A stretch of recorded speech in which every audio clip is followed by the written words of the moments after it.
Captions are indeed one of the best tools to enhance understanding. They provide clarity, improve accessibility, and allow people to follow along, regardless of language or hearing ability.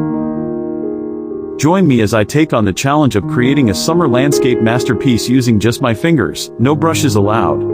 I've always been fascinated by the idea of creating something beautiful and intricate using unconventional tools, and what's more unconventional than using your fingers to paint a masterpiece? The concept seems crazy, but I'm excited to see if it's actually possible.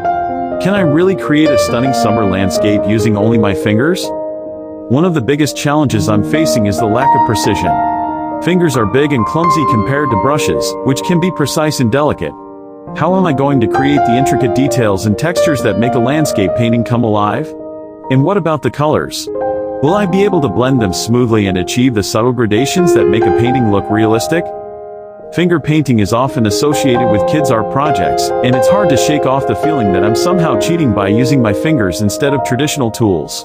But at the same time, I'm curious to see what kind of unique effects I can achieve by using my fingers. Will the rough, impasto texture of the paint add a new layer of depth to the painting?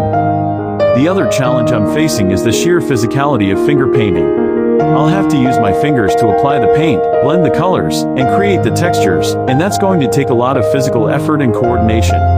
My fingers might get tired, or worse, sore, from all the rubbing and pushing. Okay, enough talk, let's get started. I've chosen a vibrant color palette that screams summer, with blues, greens, and yellows that evoke the feeling of a sunny day by the lake. I've also decided on a rough, impasto texture to give the painting a tactile quality.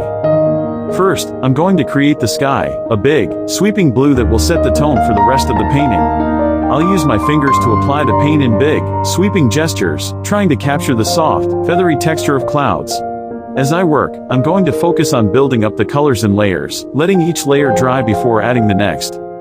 Next, I'll start adding the trees, big, leafy green ones that will provide a pop of color against the blue sky. I'll use my fingers to create the rough, textured trunk and the delicate, lacy leaves. This is where the finger painting technique really comes into its own, as I can use my fingers to create intricate patterns and textures that would be impossible with a brush. As I work on the painting, I'm starting to get a sense of the unique character it's taking on. The rough, tactile texture of the paint is adding a new level of depth and interest to the painting, and the colors are blending and merging in ways that feel really organic and natural. This is it, the moment of truth.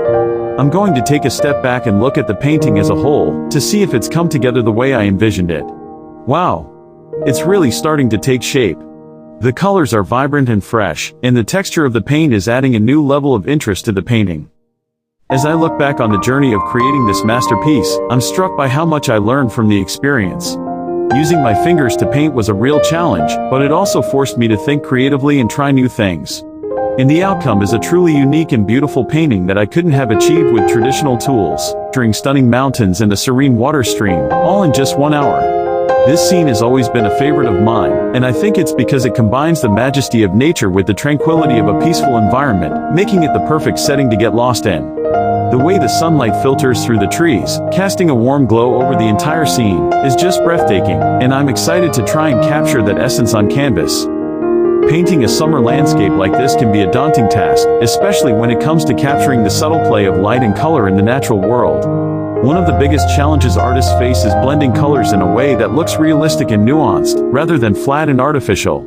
This is especially true when it comes to depicting the sky and the water, where the colors need to be soft and graduated in order to create a sense of depth and atmosphere. Getting this right can be tricky, and it's easy to end up with a painting that looks more like a cartoon than a realistic representation of the world.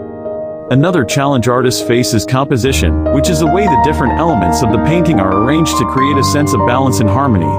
In a landscape like this, there are a lot of different elements to consider, from the placement of the mountains and the trees to the flow of the water and the position of the sun. If these elements aren't balanced correctly, the painting can look cluttered and disjointed, which can be really distracting for the viewer. Finding the right composition can take a lot of experimentation and trial and error, but it's worth it in the end because it really makes the painting come alive. As artists, we also have to think about the emotional impact we want our painting to have on the viewer, and how we can use color and composition to create a particular mood or atmosphere. In this case, I want my painting to evoke a sense of peace and tranquility, so I'll be using a lot of cool, calming colors like blues and greens to create a sense of serenity. I'll also be paying attention to the way the light falls on the different elements of the painting, using it to create a sense of depth and dimensionality that draws the viewer in. The process of capturing the essence of nature on canvas is a complex one, and it requires a lot of patience, practice, and observation. Artists need to be able to see the world in a way that's both detailed and nuanced, taking in the subtle play of light and color that gives the natural world its unique character.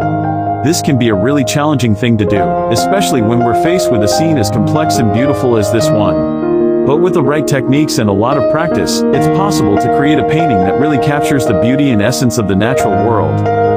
Paying attention to the way the colors interact with each other, using contrast and harmony to create a sense of balance and tension that keeps the viewer engaged.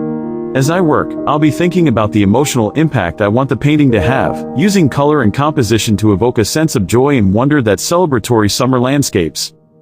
As the painting starts to come together,